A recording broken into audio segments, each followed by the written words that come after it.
स्वाध्याय क्लास है 7 मार्च 1967। जब ब्रह्मा बाबा जिंदा थे उस समय की वाणी है, तुम बच्चे हो, बच्चे की अगर तबीयत ठीक नहीं होगी तो कहेंगे भले यहाँ सो जाओ। इसमें कोई हर्जा नहीं है,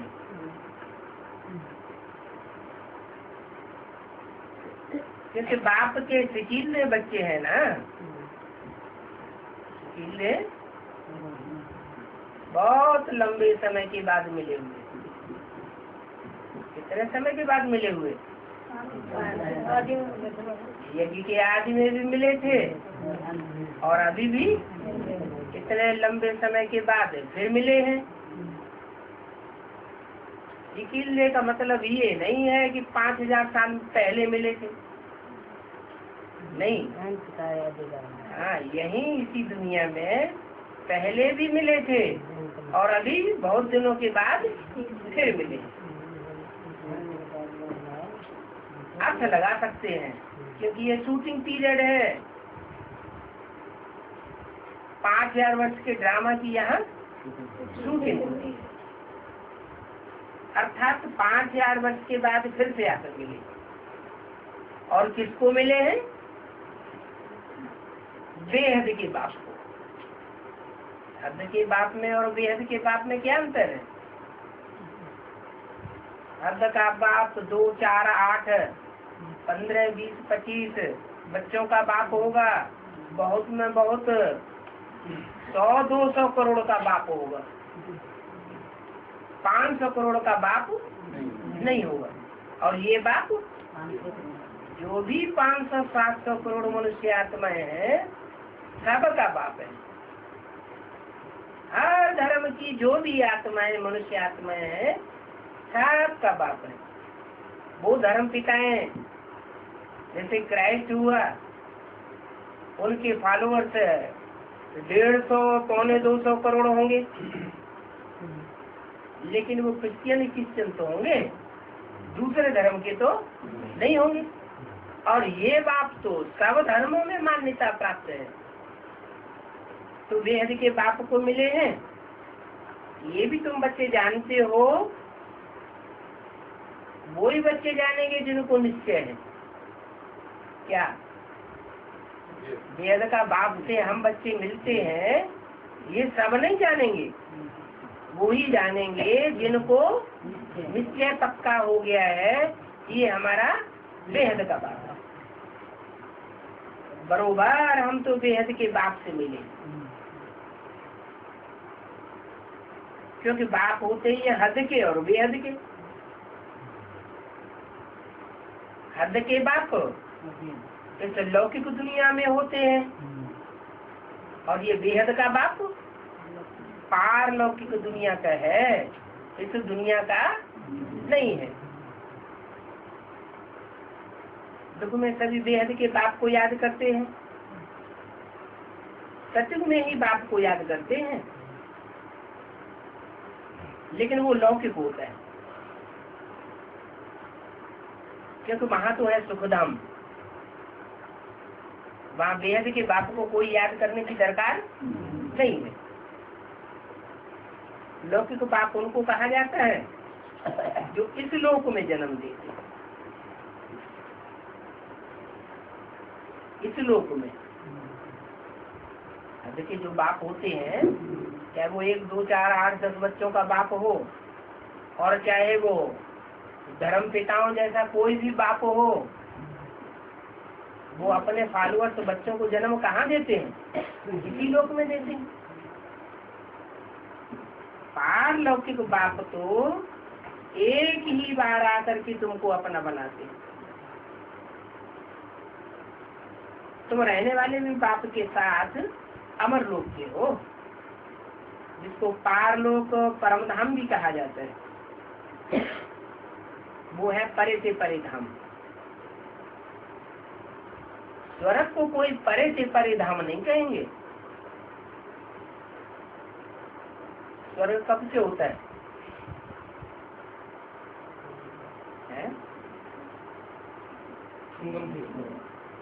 नहीं, संगम में स्वर्ग नहीं कहेंगे,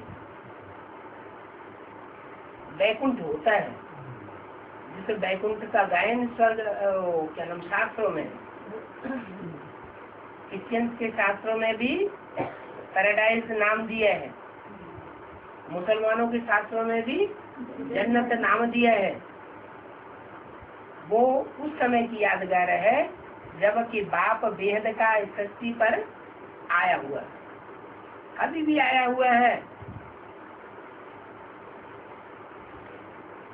तुमको पार लोक में ले जाते, कहीं से पार है, दुखधाम की दुनिया से भी पार और ये सुखधाम की दुनिया से भी पार, परे से परे। ये जो स्वर्ग की दुनिया है ये परे है, कहीं से परे है, दुखधाम की दुनिया से परे है और उससे भी परे। माना सत्युग त्रेता की जो दुनिया है नरक की दुनिया से परे, उससे भी परे ले जाते हैं। उससे परे क्या है? बोला है तुम बच्चे परम धाम को इस सृष्टि पर उतार लेंगे। तो इस सृष्टि पर जब उतार लेंगे तो वो परम धाम जहाँ बेहद का बाप भी होगा और हम बेहद के बाप के बेहद के रूहानी बच्चे भी होंगे। हद के बच्चे नहीं होंगे। क्या? हद के बच्चे वो जो पूरे 84 जन्म लेते ही नहीं, कुछ न कुछ देवभान उनमें रह जाता है तो कम जन्म लेते हैं। और तुम मेरे बेहद के बच्चे पक्के रूहानियत को धारण करने वाले 100% पक्की आत्मा बनते हो। तो तुम जो बेहद के बच्चे हो, मैं उनको उस परे से परे धाम में ले जाता हूँ।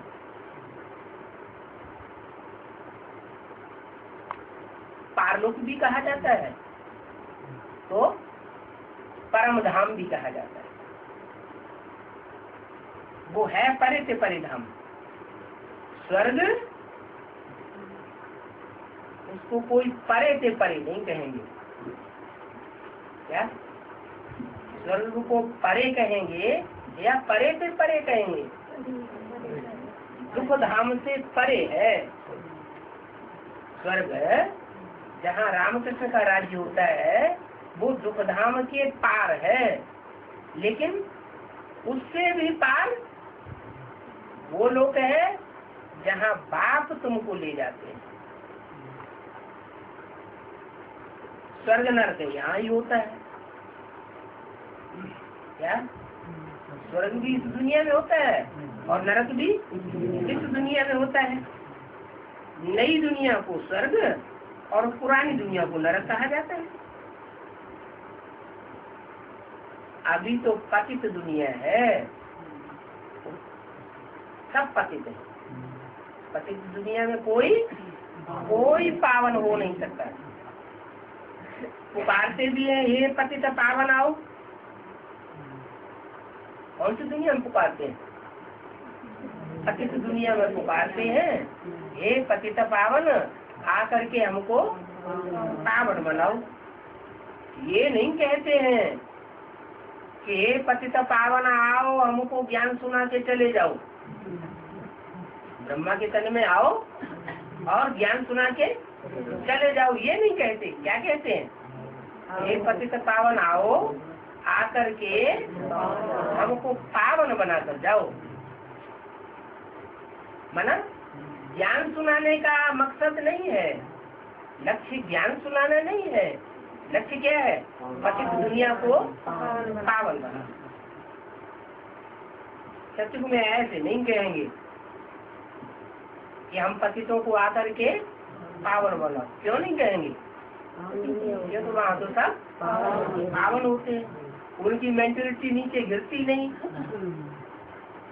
उनकी दृष्टि नीचे जाती नहीं। भ्रष्ट दुनिया की ओर, भ्रष्ट तन, भ्रष्ट शरीर की ओर उनकी कर्मेंद्रियां जाती हैं क्या? नहीं जाती। उनका मन भी नहीं जाता, तन भी नहीं जाता, और उनका धन भी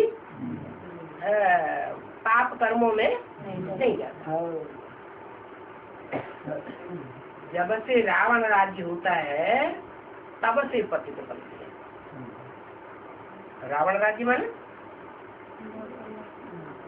10 सिरों का राज्य, अनेकों का राज्य। राम राज्य सत्ययुग त्रेता में होता है, वहाँ एक का राज्य स्थापन किया हुआ है। और द्वापर युग से नाम ही पड़ता है द्वापुर, एक पुर नहीं, द्वापुर।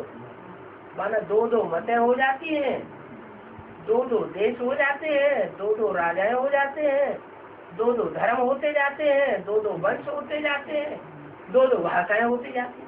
हर बात में द्वैत फैलता जाता है। तो जब 2-2 होता जाएगा तो झगड़े की दुनिया होगी। वो रावण राज्य होता है, तब पतित बनते हैं।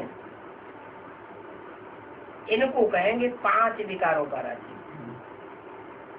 काम, क्रोध, लोभ, मोह, अहंकारी कोई है 100% इस दुनिया में, उनका राज्य शुरू होता है। सत्य में निर्विकारी राज्य। भारत की कितनी जबरदस्त महिमा है, विदेशों की इतनी महिमा नहीं है। महिमा किसकी है? भारत की। क्यों? बाबा आते हैं, भारत में आते हैं, विदेशों में नहीं आते हैं। क्यों नहीं आते हैं विदेशों में? वहाँ मनुष्य नहीं रहते क्या? रहते तो हैं, लेकिन वो सब विकारी रावण को फॉलो करने वाले हैं, बाप को फॉलो करने वाले नहीं है। बाप तो निराकारी, निर्विकारी और निरहंकारी है। इसलिए बाप भारत में आते हैं, विदेशों में नहीं आते। भारत में ही जितनी कन्याओं माताओं की पवित्रता की सुरक्षा होती है, उतनी और किसी देश में सुरक्षा नहीं होती। तो सत्युग में निर्विकारी राज्य है। बहुत जबरदस्त महिमा है भारत की, परंतु विकारी होने के कारण भारत की महिमा को जानते नहीं और विकारी बना। भारत निर्विकारी था और भारत अब विकारी बन गया है, इसलिए उसकी महिमा को जानते नहीं। भारत ही संपूर्ण निर्विकारी था, और जो दूसरे देश बनते हैं, दूसरे देशों की जो आत्माएं हैं,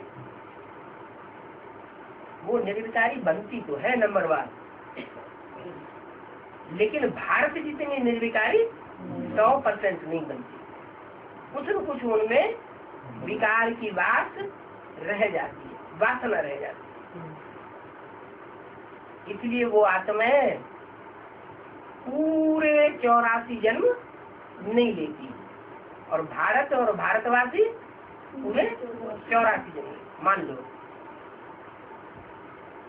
सतयुग का दूसरा जन्म है, दूसरे जन्म में दूसरे नंबर का नारायण होगा। दूसरे नंबर के नारायण की दूसरे नंबर की प्रजा भी होगी, तो कितने जन्म लेने वाली होगी? 83 जन्म लेने वाली होगी। एक जन्म उनका कम हो गया। क्यों कम हो गया? क्योंकि पूरी रूहानियत को उन्होंने धारण नहीं किया। जब उनके राजा ने पूरी रूहानियत को धारण नहीं किया, तो उनके पीछे पीछे आने वाली प्रजा भी पूरी रूहानियत को धारण नहीं करती, इसलिए एक जन्म उनका भी कम हो जाता है।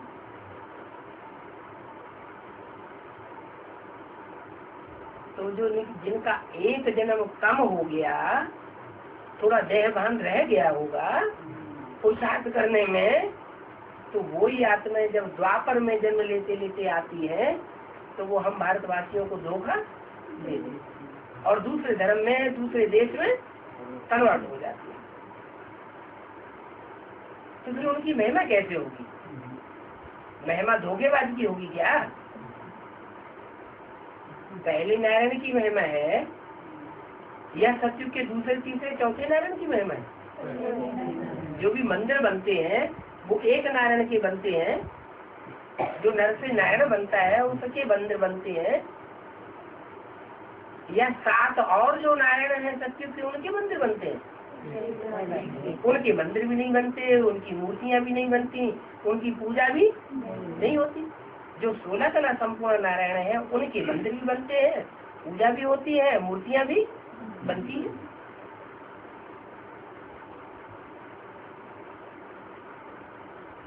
तो भारत निर्विकारी था, तब लक्ष्मी नारायण राज्य करते थे, अभी तो वो राज्य ही नहीं। तो वो कहाँ गए? वो लक्ष्मी नारायण जो भारत में राज्य करते थे सत्युग के आदि में, वो कहाँ गए? ये भी पत्थर बुद्धियों को पता ही नहीं है कहाँ गए होंगे। अरे इसी सृष्टि पर मौजूद होंगे ना। जन्म लेते लेते नीचे गिरते गिरते संग के रंग में आते आते एकदम तमो प्रधान बन जाते। नीचे क्यों गिरते हैं? जब ऊपर से दूसरे दूसरे धर्म की आत्माएं नीचे उतरती रहती है और ढेर की ढेर तादाद में उतरती है। उनके संग के रंग में आते हैं तो नीचे गिरते हैं। सत्युग में तो सब आत्माएं सोने जैसी होती है, सच्चाई होती है उनमें, और त्रेता में चांदी जैसी आत्माएं आती है।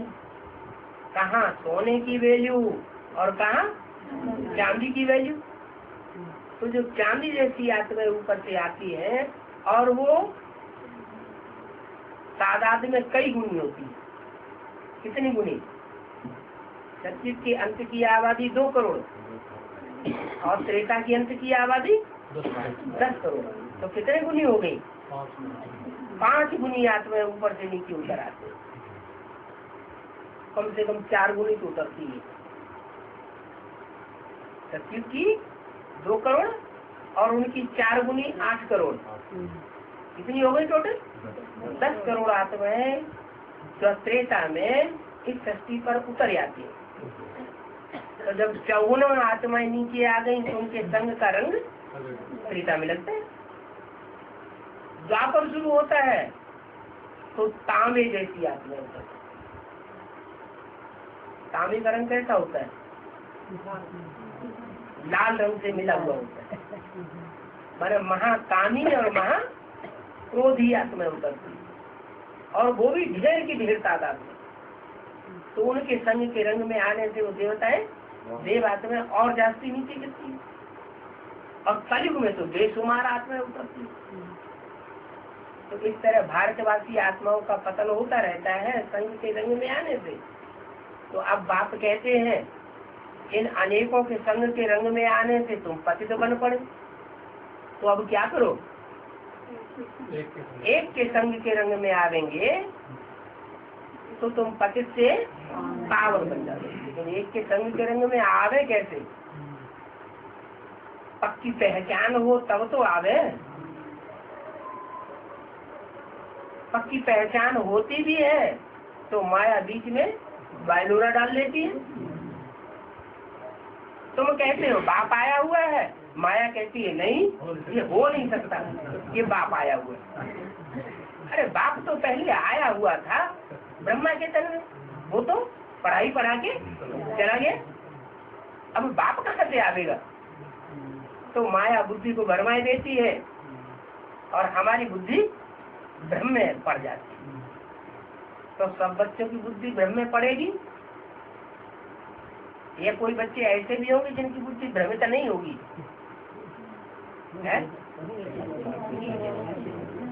सूर्यवंशी होंगे, सूर्यवंशी बच्चे होंगे, वो नंबरवार नहीं होंगे। नंबरवार कैसे बनेंगे? अगर माया उनको प्रताड़ित न करे, उनकी बुद्धि को न घुमाए तो नंबरवार कैसे बनेंगे? कोई ऐसा बच्चा है जो ये कहे छाती चौक करके माया हमको कभी भी लोढ़ा नहीं खिला सकती है। बाप सर्वशक्तिवान है और माया भी सर्वशक्तिवान है। इन दोनों का टाइटल सर्वशक्तिवान का है, तो बच्चों का टाइटल तो सर्वशक्तिवान का नहीं है। कोई बच्चा है ऐसा? माया का टाइटल है सर्वशक्तिवान और बाप का भी टाइटल है सर्वशक्तिवान। इसके इन दो के अलावा और किसी का टाइटल है? तो माया उनकी बुद्धि को भरमा सकती है ना। तो मुझे बोला ऐसा अहंकार कोई न करे कि माया हमको पछाड़ती नहीं। ऐसा एक भी नहीं है जिसको माया पछाड़ती न हो। अरे बाप के रूप में जब पार्ट बनाने वाली आत्मा को ही यज्ञ के आदि में माया ने पछाड़ खिला दी।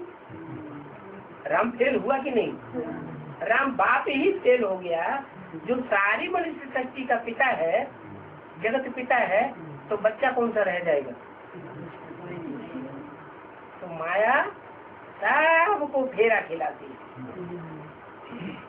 ये हो सकता है कोई को कम समय के लिए और कोई को लंबे समय के लिए। जिनको बहुत कम समय के लिए लोढ़ा खिलाती है वो निकलते हैं 8। अभी अभी अनिश्चय बुद्धि हुए और अभी अभी थम गए। तो वो 8 जो है वो तो धर्मराज सजाए नहीं खाते। आखिरी जन्म में तो उनको भी गिरना है कि नहीं गिरना है? आखिरी जन्म में अगर वो नीचे न गिरे, पतित न बने, तो फिर पतित से पावन बनने के लिए पुरुषार्थ करने की क्या दरकार? वो 8 जो है जो धर्मराज सजाए नहीं खाते, वो भी आखिरी जन्म में आकर के दूसरे धर्मों के चक्कर में आ जाते हैं, माया रावण के प्रभाव में आ जाते हैं। इतनी शेष छात्र है जिनकी भारत में अष्ट देवों के रूप में पूजा होती है, नवग्रहों के रूप में भी पूजा होती है। जो जो अनुष्ठान किया जाएगा तो उस अनुष्ठान में उनकी भी भगवान उनकी भी पूजा होती है।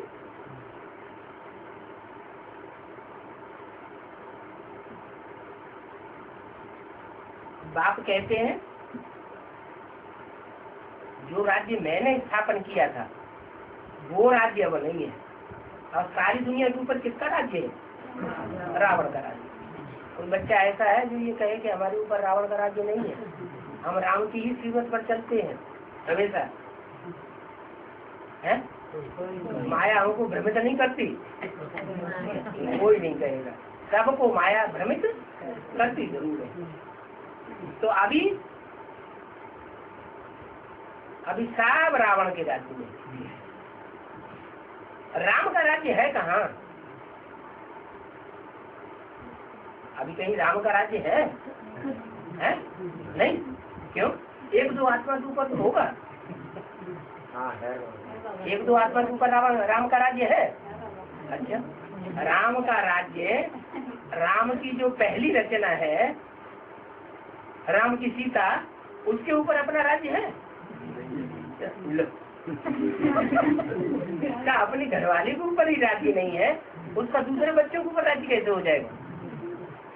अभी राम का राज्य नहीं है।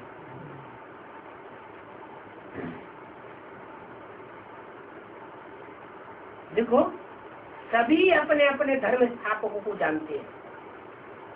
दूसरे धर्म वाले उनसे पूछे तुम्हारा धर्म स्थापक कौन है, तो बताएंगे क्राइस्ट है।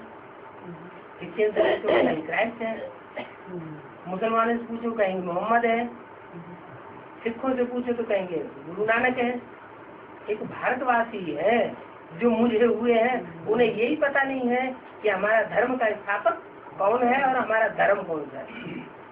धर्म भी पता नहीं, धर्म स्थापक का भी पता नहीं।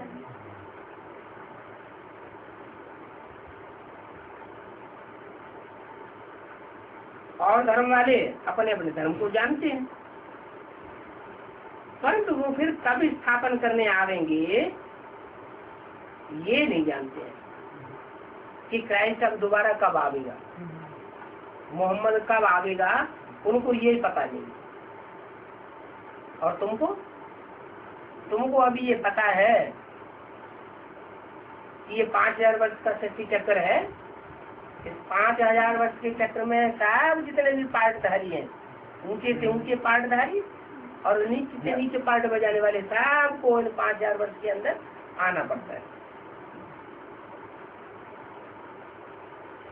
सिख लोगों को ये पता नहीं है कि हमारा सिख धर्म पहले नहीं था है? ये पता नहीं है उनको कि 500 साल पहले सिख धर्म नहीं था। सिखों की तो हिस्ट्री 500 साल के अंदर की है, उससे पहले तो सिख धर्म नहीं था। लेकिन उनसे पूछो तुम्हारा सिख धर्म कब से चला आया, तो कहते हैं अनादिकाल से चला आया, क्योंकि सिखों को भी हिंदू माना जाता है। गुरु नानक ने आकर के स्थापन किया, तो गुरु नानक के बाद से ही सिख धर्म शुरू हुआ ना, उससे पहले तो सिख धर्म नहीं कहेंगे।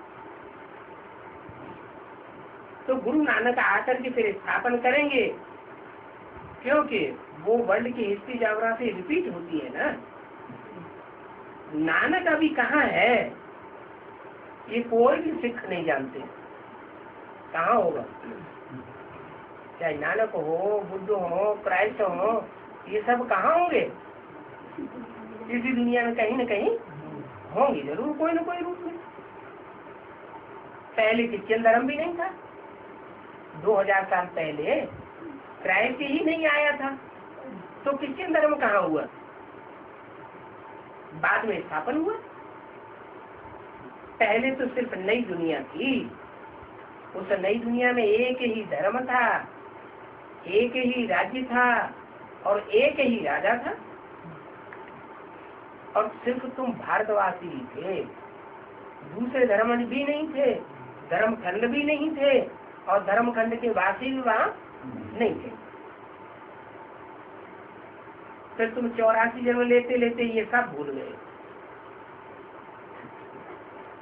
कि हम ही देवता थे, फिर हम ही ने 84 जन्म लिए हैं क्या। यहाँ बहुत से ऐसे होंगे जिनको ये बात पक्की नहीं होगी।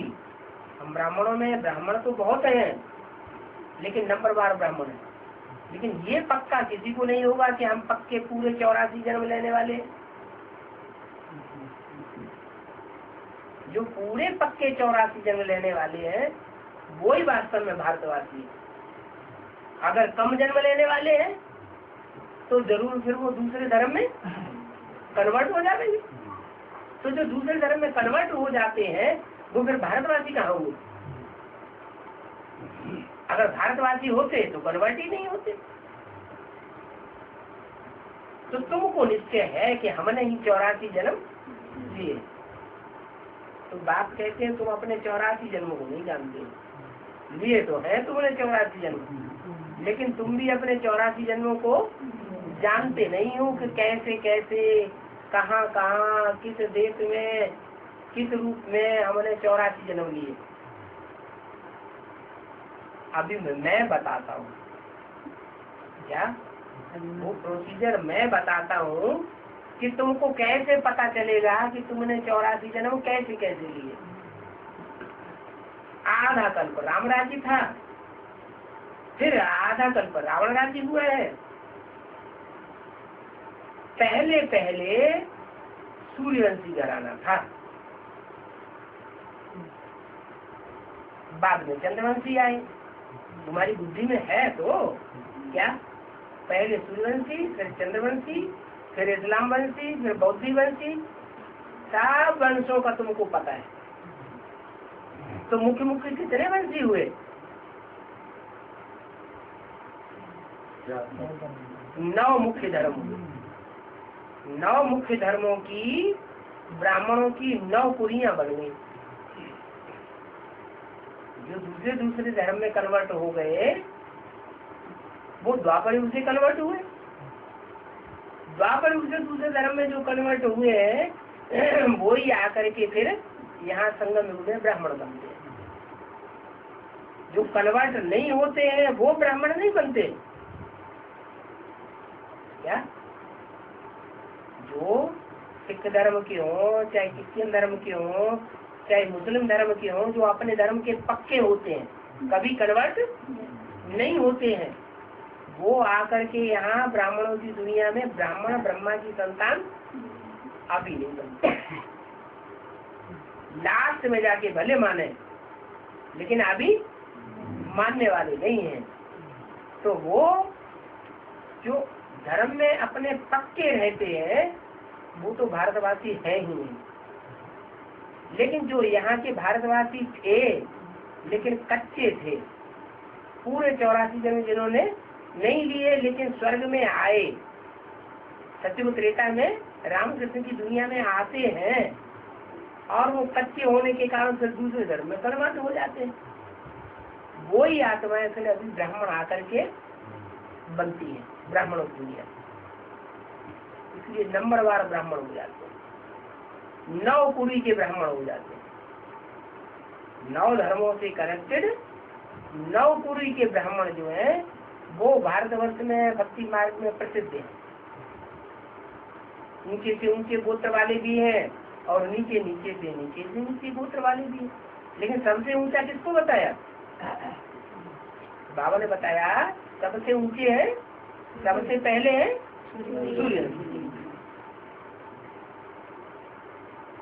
सूर्यवंशी है देवी देवता सारा धर्म के पक्के।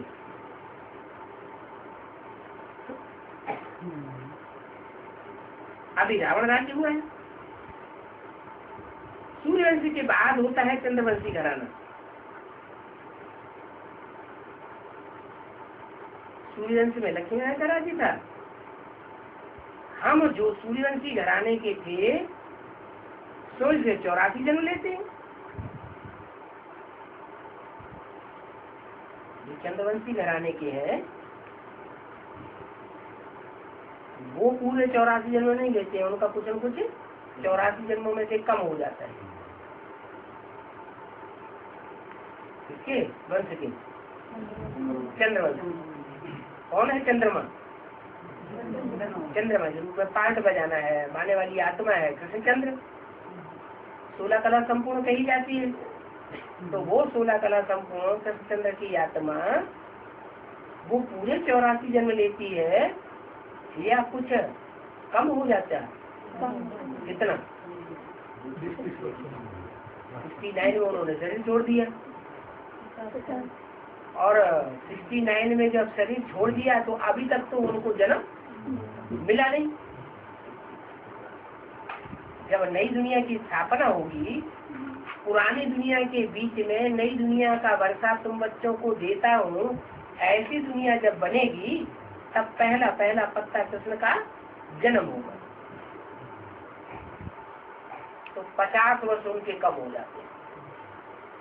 69 से लेकर के और 2018-19 तक का जो टाइम है उनको अपना शरीर नहीं मिलता। तो पूरे 84 जन्म कहेंगे या 50 वर्ष कम हो गए? 50 वर्ष कम हो गए। तो चंद्रवंशी आत्माएं जो है वो जल्दी कन्वर्ट होती है। क्या? माँ का पार्ट है ना। माँ बच्चों के प्रभाव में जल्दी आती है कि बाप प्रभाव में जल्दी आता है? माँ जल्दी प्रभाव में आ जाती है। क्यों? बाप क्यों नहीं प्रभाव में आता जल्दी? क्यों होता है? मोह होता है। माता को पेट से बच्चे माँ के पैदा होते हैं, बाप के पेट में जो पैदा होते नहीं ना, पेट में 9 महीने पलते हैं। पलते कहाँ है? ज्यादा संग का रंग कहाँ लगता है? माँ का लगता है। तो माँ को मोह लग जाता है बच्चों में। वो मोह जो है वही सकल व्याधन कर मुझा बताया गया। तो मोह के कारण माँ जो है उदान खास्ता अगर पति मर जाता है तो माँ बच्चों के आधीन हो जाती है।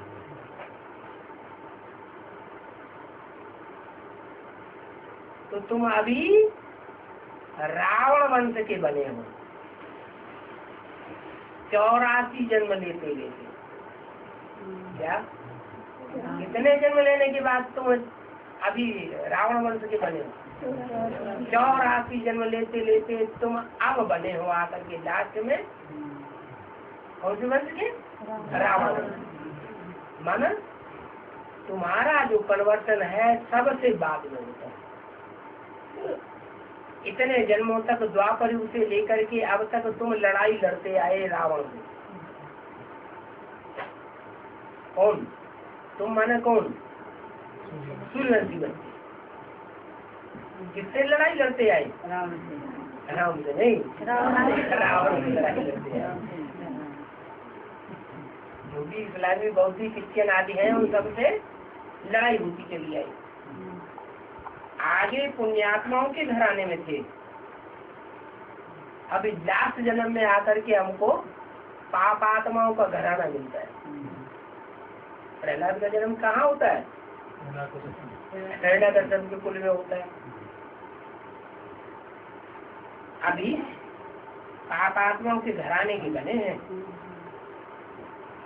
तुम 84 जन्म लेते हैं ना, वो तो 84 लाख कह देते हैं।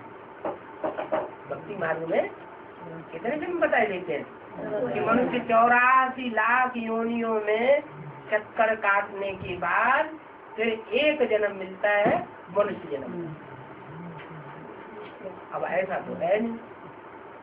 84 लाख योनियां तो होती हैं, लेकिन मनुष्य का जन्म मनुष्य योनि में ही होता है।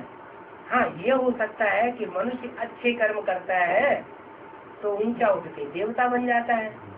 मनुष्य जब बुरे कर्म करता है, बहुत पाप कर्म करता है, तो मनुष्य से नीचे गिरकर राक्षस बन जाता है, दुखदाई बन जाता है। बाकी ऐसे नहीं है कि मनुष्य उस 84 लाख योनियों में भ्रमण करता है। 84 लाख योनियों में भ्रमण नहीं करता, लेकिन मनुष्य के स्वभाव संस्कार उन योनियों की तरह हो सकते हैं या नहीं हो सकते हैं? मनुष्य के स्वभाव से संस्कार बंदरों जैसे हो सकते हैं। मनुष्य के स्वभाव संस्कार हाथी जैसे देह अभिमानी हो सकते हैं। मनुष्य का स्वभाव संस्कार कीड़े मकोड़ों में से हो सकता है, लेकिन कीड़ा मकोड़ा बनता नहीं। तो अभी 84 लाख कौन बैठ विचार करेंगे?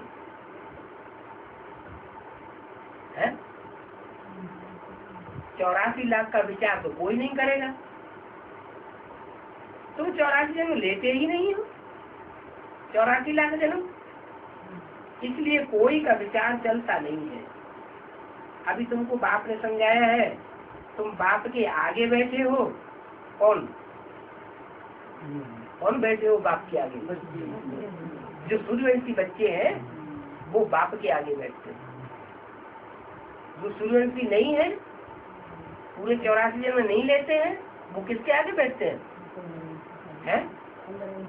या तो चंद्रवंशियों के आगे बैठेंगे, या इस्लामियों के आगे बैठेंगे, बौद्धियों के आगे बैठेंगे, लेकिन सूर्य को पहचानेंगे भी नहीं और सूर्य बाप के सामने बैठेंगे भी नहीं। निराकार बाप और साकारी बाप दोनों ही बाप भारत में नामी ग्रामी है। कौन हुआ निराकारी और कौन हुआ साकारी? निराकारी बाबा नहीं कहेंगे, शिव बाप। वो बिंदु बिंदु आत्माओं का बाप है। बिंदु बिंदु आत्माओं का और कोई संबंध उसके साथ बनता नहीं है। बिंदु बिंदु आत्माएं सब आपस में भाई भाई और वो बाप। वो बिंदु आत्मा को ये भी नहीं कहेंगे भाई बहन, शरीर ही नहीं है तो भाई बहन कहाँ से? क्या है? आत्मा सब भाई भाई। और वही सुप्रीम सोल ज्योति बिंदु जब साकार शरीर में प्रवेश करता है तब संबंध बनते हैं। फिर वो बाप भी बन सकता है और वो गुरु भी बन सकता है, टीचर भी बन सकता है, साधन भी बन सकता है। अनेक प्रकार के संबंध उसके साथ जुड़ सकते हैं। तो दोनों ही बाप नामी ग्रामी है। एक ऊपर से आने वाला निराकार और एक ही सृष्टि में 84 जन्म लेने वाला साकार बाप। कहाँ नामी ग्रामी है? कौन से जन्म में नामी ग्रामी है?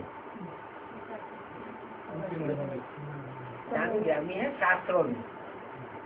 शास्त्रों में प्रजापति का भी गायन है, जैसे राम का गायन है वैसे प्रजापति का भी गायन है, और निराकार शिव का भी गायन है।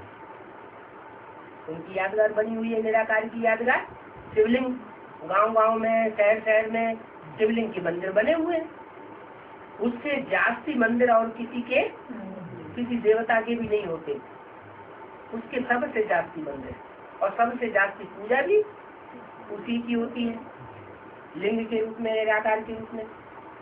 जाते तो हैं परंतु उस बाप को जानते नहीं, अज्ञान की नींद में सोए हुए हैं। ज्ञान से जागृति होती है, अज्ञान से सो जाते हैं। रोशनी में मनुष्य कब धक्का नहीं खाते हैं। दिन में धक्के खाते हैं क्या? रात होती है, अज्ञान की रात होती है तो धक्के खाते हैं। तो अज्ञान की रात कब से होती है? द्वापर से अज्ञान की रात होती है। तो मनुष्य दर दर भक्ति मार्ग में तो करे खाते हैं, कहीं तीर्थ में जाते हैं, कहीं उस तीर्थ में जाते हैं, कहीं जाकर के जन्म लेते हैं क्रिश्चियन धर्म में, कहीं बौद्ध धर्म में जन्म लेते हैं, तो गिरजाघर गुरुद्वारों की चक्कर काटते हैं। तो वो सब अज्ञान अंधेरे का रास्ता है। और अभी बाप ज्ञान सूर्य आया हुआ, वो आकर के हमें रोशनी देते हैं ज्ञान की। अभी तुम धक्का नहीं खा सकते क्या? ज्ञान की रोशनी तो तुम लेते हो, लेकिन जो कन्वर्ट होने वाले ब्राह्मण हैं उनके मुकाबले तुम्हारी ज्ञान की रोशनी में और उनकी रोशनी में बहुत अंतर है। वो रोशनी लेते भी हैं, लेकिन पक्का विश्वास उनको नहीं होता है कि हमारा बाप आया हुआ, कुछ अनिश्चय रह जाता है। तो वो है सब अंधेरे में जो धक्के खाते रहते हैं। एक ठिकाने में जाएंगे फिर दूसरे ठिकाने में जाएंगे। ये नहीं समझते हैं कि भारतवासी ही पूजित है। अभी पुजारी बने, तो पुजारी बनेंगे तो किसकी पूजा करेंगे? भारतवासी जब पुजारी बनते हैं तो किसकी पूजा करते हैं? पहले शिव की पूजा करते थे, बाद में देवताओं की। देवताओं फर्स्ट देवता लक्ष्मी नारायण, उनकी पूजा करते हैं। चित्र में तो दिखाया गया है, आप ही पूज्य आप ही पुजारी। ये क्या बात हुई? अपने ही चित्र बना करके अपनी पूजा करते रहते हैं। भारतवासी खुद ही देवता थे, खुद ही अपने चित्र बना करके अपनी पूजा करते हैं। अच्छा, तो शिवलिंग की पूजा कौन करता है? शिवलिंग क्या राजा विक्रमादित्य का चित्र है? अपना चित्र बना करके अपनी पूजा करते हैं। तो द्वापर के आदि में जो राजा विक्रमादित्य दिखाया गया है पूजा करते हुए, क्या वो शिवलिंग था? है? अपना चित्र बनाया उसने क्या? लेकिन शिक्षा तो उसी ने दी। यहाँ तो बात आई, अपने ही चित्र बना करके अपनी पूजा करते हैं। तो द्वापर के आदि में विक्रमादित्य ने जो शिवलिंग की स्थापना की सोमनाथ मंदिर में, तो क्या वो उसका चित्र है? विक्रमादित्य का तो चित्र नहीं है, वो किसका चित्र है? लिंग तो बहुत साकार का ही वो जो लिंग यादगार है वो निराकार की यादगार कही जाती है, क्योंकि अज्ञानता में है। अभी हम जानते हैं लिंग है साकार की यादगार, और उसमें जो बिंदु रखा जाता है वो है निराकार की यादगार। तो जो साकार की याद करने वाला है वो तो है लक्ष्मी नारायण की पूजा करने वाला, वो अपने रूप की याद करता है। तब बाद में क्योंकि लक्ष्मी नारायण का स्वरूप बाद में बनता है। पहले तो संसार में शिव प्रत्यक्ष होता है ना, तो जो शिव प्रत्यक्ष होता है वो शिव साकार रूप धारण करता है या निराकार ही रहता है? साकार रूप धारण करता है। तो जिस तन में प्रवेश करता है वो निराकारी स्टेज को धारण करता है। माना सुनते हुए न सुनना जैसे कान है ही नहीं, देखते हुए न देखना जैसे आंखें है ही नहीं, तो उसकी यादगार शिवलिंग बनाई है। ये शिवलिंग किसकी यादगार हुई?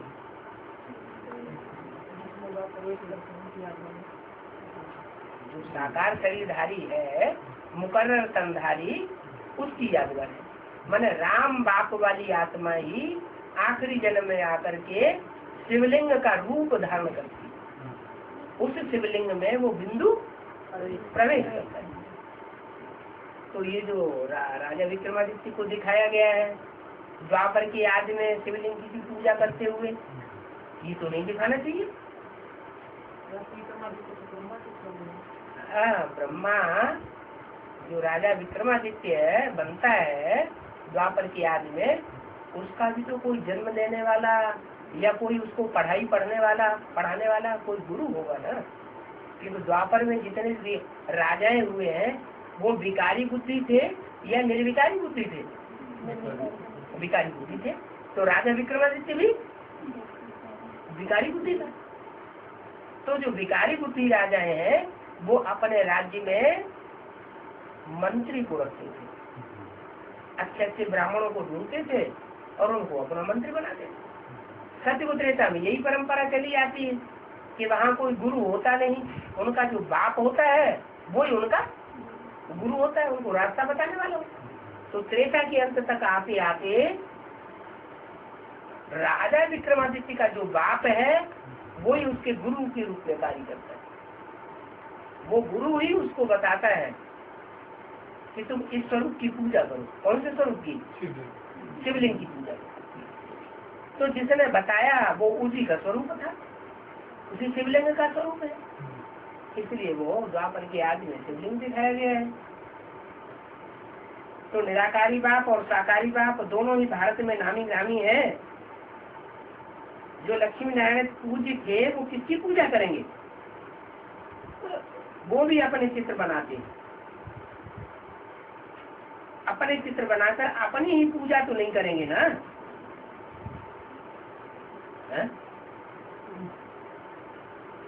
अपने ही चित्र बनाकर अपने ही पूजा नहीं करेंगे क्या? करेंगे या नहीं करेंगे? करेंगे। अच्छा, प्रजापिता अपना चित्र बनाकर अपनी पूजा करता है या राजा विक्रमादित्य करता है? लेकिन यहाँ तो मुरली में तो लिखा है अपने चित्र बनाकर अपनी ही पूजा तो नहीं करेंगे ना। ये हो नहीं सकता। माना ये प्रजापिता के लिए बात बोली कि अगर रोशनी में रहने वाली आत्मा है तो वो अपनी पूजा नहीं करेगी। जो दूसरे धर्म में कन्वर्ट होने वाली आत्मा है वो अंधेरे में पहले आती है या प्रजापिता वाली आत्मा पहले अंधेरे में आती होगी? वो ज्यादा, क्योंकि दूसरे धर्म में कन्वर्ट होने वाली आत्मा है वो अंधेरे में आ जाती है, प्रजापिता अंधेरे में नहीं आता है। ब्रह्मा वाली सोल जो कृष्ण की सोल है, जो राजा विक्रमादित्य बनती है, वो अंधेरे में आती है या उसका गुरु अंधेरे में आता होगा? विक्रमादित्य की जो राजा बनने वाली सोल है वो अंधेरे में आती है, उसका गुरु तो फिर भी गुरु बन करके रहता है। जो गुरु बन करके रहता है उसका नाम बाबा ने दिया व्यास। द्वापर के आदि में फिर भी शास्त्रों में सच्चाई थी। दुनिया की हर चीज पहले सतो प्रधान, फिर सतो सामान्य, फिर रजो, फिर तमो होती। तो शास्त्र भी द्वापर युग के आदि से जब बने तो पहले शास्त्र सतो प्रधान होंगे या तमो प्रधान या रजो प्रधान होंगे? सतो प्रधान। शास्त्रों में शुरुआत में सच्चाई थी। तो सच्चाई थी तो जिनके द्वारा बनाए गए उनमें भी सच्चाई थी। बाबा फिर प्रजापिता ने द्वापर के आदि में शिवलिंग की पूजा नहीं करी? पूजा करता नहीं है, वो बताता है,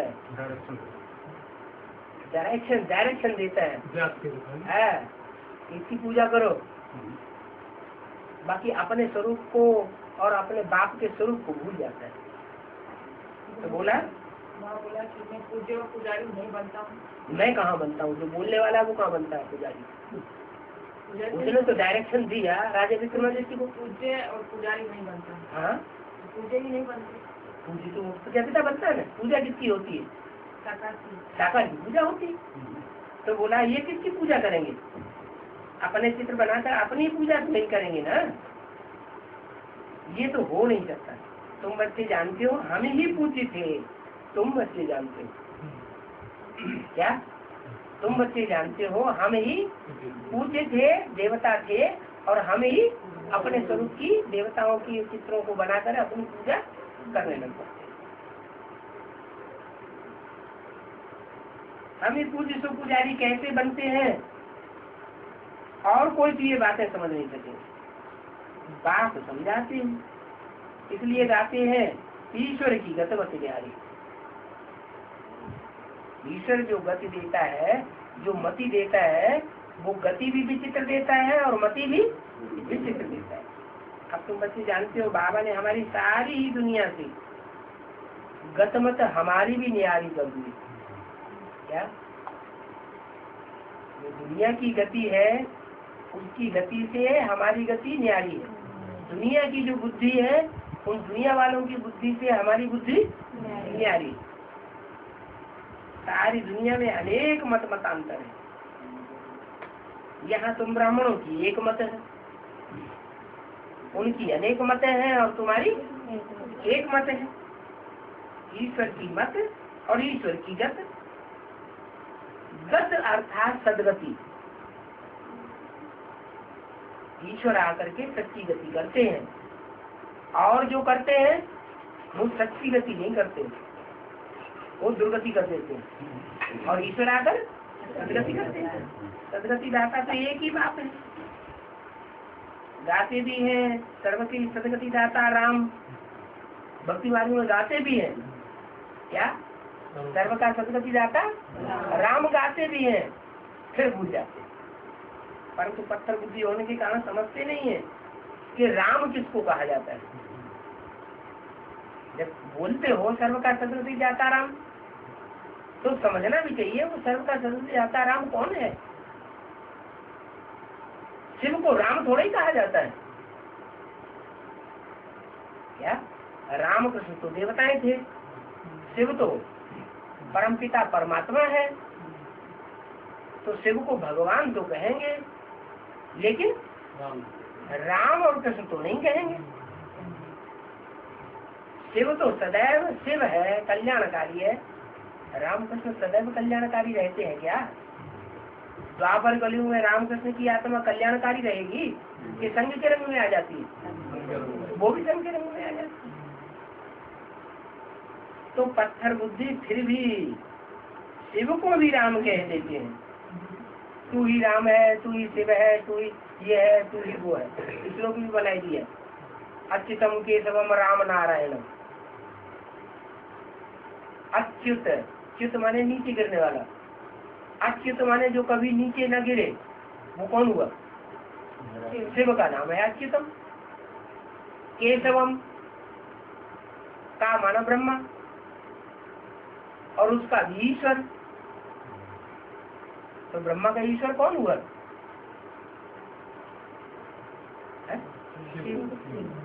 ब्रह्मा का ईश्वर भी शिव बाबा हुआ। फिर राम, नारायणम, कृष्ण, दामोदरम, ये सारे ही नाम मिलकर के इकट्ठे एक जगह एक श्लोक में कर दिए। तो वो ये समझते हैं कि वही राम है, वही कृष्ण है, वही शिव है। अभी बाप समझाते हैं ऐसे नहीं है, एक ही आत्मा है जो सदैव कल्याणकारी है। वो कौन, शिव, उसको कहते हैं सदा शिव। सदा राम नहीं कहते हैं क्या, सदा शिव कहते हैं।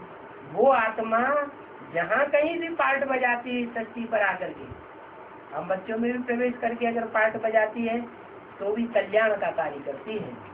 जो बोलेगी कल्याण की बात बोलेगी, जो देखेगी कल्याण ही कल्याण देखेगी, अकल्याण देखने वाली नहीं है।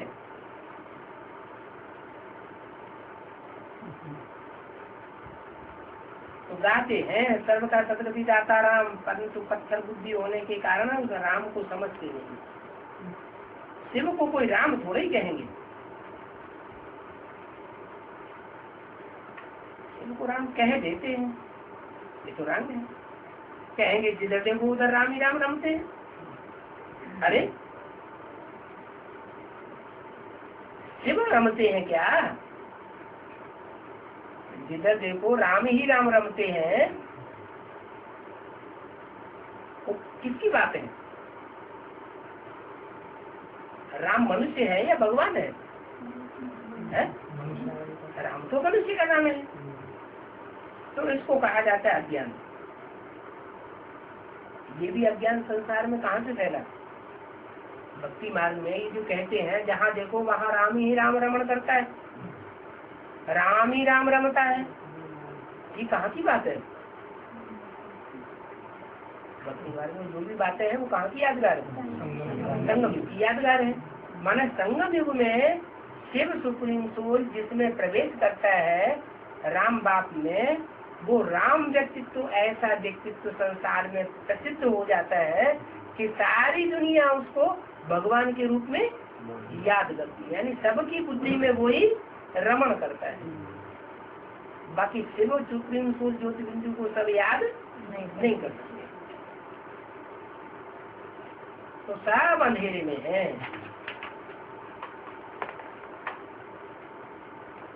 सात मात्र को सरस्वती वाणी का दूसरा पेज, अंधेरे में पुकारते रहते हैं। बंदगी करना माना बाप को बुलाना, भीख मांगते हैं, देवताओं के मंदिर में जाकर के भीख मांगते हैं, शांति देगा। तो ये भीख मांगना हुआ ना क्या कि हे शांति देने वाले देवता हमको शांति दो। सत्य में तो भीख मांगने की दरकार ही नहीं होती। जो भिखारी होते हैं उनको इंसॉल्वेंट कहा जाता है। इंसॉल्वेंट माने खाली खाली खोखले। सत्युग में तुम कितने सॉल्वेंट थे, कितना भरपूर थे, तन से भी भरपूर, धन से भी भरपूर, और मन भी तुम्हारा चंचल नहीं था, स्वस्थ मन था। इसको कहा जाता है सॉल्वेंट भारत। अभी ये भारत है इनसॉल्वेंट। क्या अभी भारत क्या हो गया है? इनसॉल्वेंट, खोखला हो गया है। अभी भारत को भरपूर कहेंगे या खोखला कहेंगे? कैसे? कुछ भी नहीं। अरे अभी अब भारत में शिव प्रवेश है तो खोखला कैसे? कुछ विशेष आत्माओं के लिए है, कुछ विशेष आत्माओं के लिए, कुछ विशेष आत्माओं के लिए। अच्छा मुकर्रर अर्थ के लिए तो है, उसके लिए शिव प्रवेश है तो खोखला कहेंगे या सॉल्वेंट कहेंगे? सॉल्वेंट कहेंगे। अगर राम की आत्मा से पूछा जाए कि तुम्हारी आत्मा हर समय भरी पूरी रहती है या कभी खोखली महसूस करती है, तो क्या बताएगा? भरी पूरी। क्यों? उसको संकरंग नहीं लगता है? रामकृष्ण की आत्मा को संकरंग नहीं लगता है? नहीं लगता है। ये बाबा राम वाली आत्मा मम्मी याद नहीं आती। राम वाली आत्मा मम्मी याद नहीं आती। नहीं, वो तो एक बात अलग है, तो प्रैक्टिस की बात है। शिव भगवान को याद करने का जिसने ज्यादा प्रैक्टिस कर ली तो निराकारी स्टेज में रहेगा तो देहधारी याद आत्मा की स्थिति में नहीं याद आएंगे, तो बात अलग है। लेकिन सवाल ये है कि राम की आत्मा को इस समय संग का रंग लगता होगा या नहीं लगता होगा? प्रवेशता के बाद भी संग का रंग लगेगा। तो राशि जन्म में नीचे भी तो गिरता है ना? ब्रह्मा की आत्मा नीचे गिरती थी या नहीं गिरती थी? गिरती थी। ब्रह्मा इंटरफियर करके बोलते थे ना वाणी में, तो शिव बाबा को ये बात अच्छी नहीं लगेगी क्या कि मैं बोलता हूँ सच्ची सच्ची बात है और ये फिर इंटरफियर कर देता है। अभी अभी मुरली में सेवा बोलते हैं भारत लक्ष्मी नारायण भरपूर है, लक्ष्मी नारायण ये विश्व के मालिक थे। तो दूसरे बात में साथ ही बोल देते हैं लक्ष्मी नारायण बुद्धू है। तो बाबा कौन से वो लक्ष्मी नारायण की बात करते थे, संग में भी लक्ष्मी नारायण की बात करते थे। ये लक्ष्मी नारायण तो विश्व के मालिक है। और ब्रह्मा बाबा क्या बोल देते थे, ये लक्ष्मी नारायण बुद्धू है। तो ब्रह्मा बाबा बुद्धू वाले लक्ष्मी नारायण की याद क्यों करते थे? क्यों खुद वो पति में जाके बुद्धू बनते, इसलिए उन्हें बुद्धू बनेगा लक्ष्मी नारायण याद आता है? तो चाहे राम की आत्मा हो चाहे कृष्ण की आत्मा हो, सबको संग का रंग लगता है। एक शिव सुप्रीम सोल ऐसा है जिसको संग का रंग नहीं लगता है, लेकिन वो तो निराकार है। जो जिस मुकर्रर रथ में प्रवेश करता है उस रथ वाली आत्मा को भी संग का रंग लगता है। संग का रंग लगेगा तो कुछ न कुछ समय के लिए उसकी अवस्था नीचे आएगी। जब नीचे आएगी तो खोखला महसूस करेगी या भरपूर महसूस करेगी, लेकिन वो खोखलापन ज्यादा समय टिकेगा नहीं। क्यों? क्योंकि वो सेवका मुकर्रर रथ है। जैसे इसे प्रवेश करता है वैसे फिर भरपूर हो जाती है। तो सॉल्वेंट भारत अभी क्या बन गया है, इनसॉल्वेंट बन गया है, कौड़ी मुआफिक बन चुका है। क्या कौड़ी की कोई कीमत होती है क्या? नहीं। कीमत किसकी होती है? हीरे की कीमत होती है। तो हीरा अपना याद नहीं रहता और क्या याद आ जाता है? कौड़ी। किसके रंग से? रंग से है? हाँ, जो कौड़ी जैसी आत्मा है उनके संग के रंग में आता है तो कौड़ी याद आ जाती है। अगर हीरे की ही याद रहे फिर क्या बन जाएगा? तो हीरा बन जाएगा, हीरो पार्टधारी बन जाएगा। फिर उस आत्मा की दुर्गति किसी हालत में हो नहीं सकती। भिखारी को इंस्टॉलमेंट कहा जाता है। सतयुग में तुम कितने इंस्टॉलमेंट थे, इसको कहा जाता है भिखारी भारत। अभी इंस्टॉलमेंट भारत है। ये तो कोई भी समझ सकते हैं कि इस समय इंस्टॉलमेंट भारत है। इस समय भारत भरपूर लक्ष्मी नारायण का रूप नहीं है।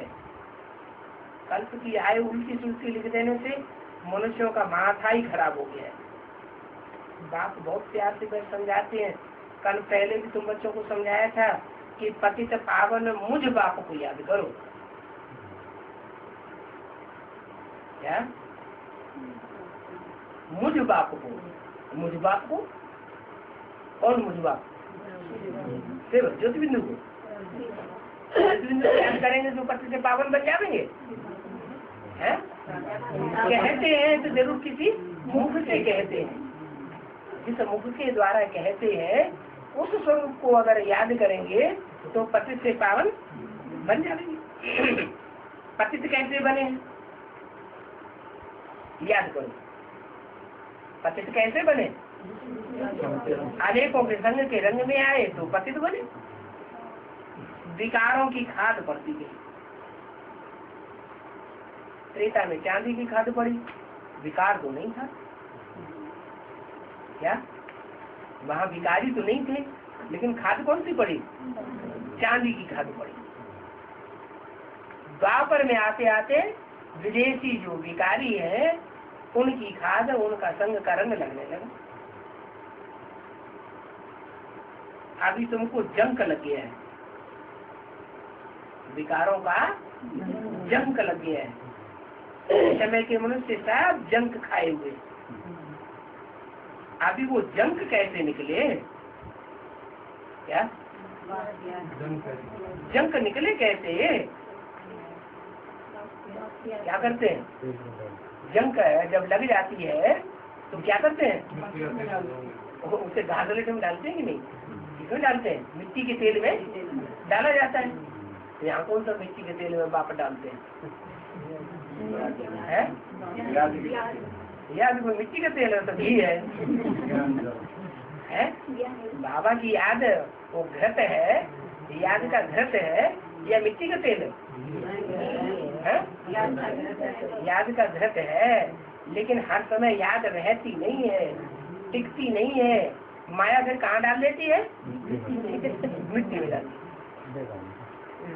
जो मिट्टी बना देवानी, देवानी की मिट्टी में बाबा वो माया बार बार घसीटती है। तो देवानी की मिट्टी में घसीटने से क्या होता है? मिट्टी बार बार मिट्टी लगती है, बार बार शिव बाप याद आते हैं, तो धीरे धीरे वो कट ढील पड़ जाती है।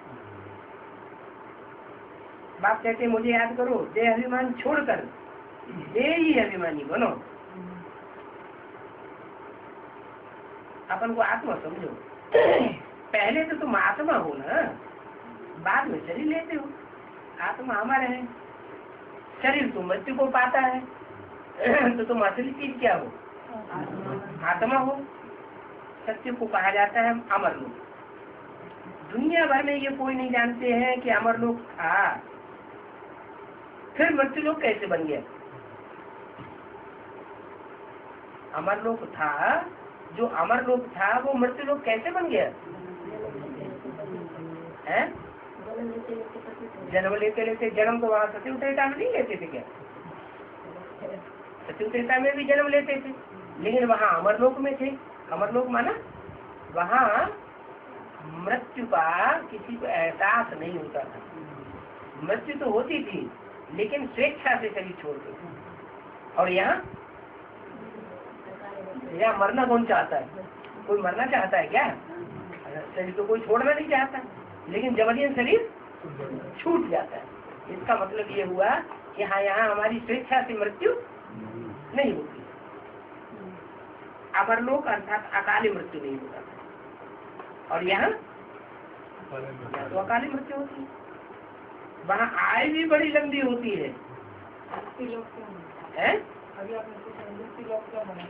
मृत्यु लोक इसलिए बना क्योंकि इसे मृत्यु लोक में हमको जबरियन शरीर छोड़ना पड़ता है, इसलिए मृत्यु लोक में।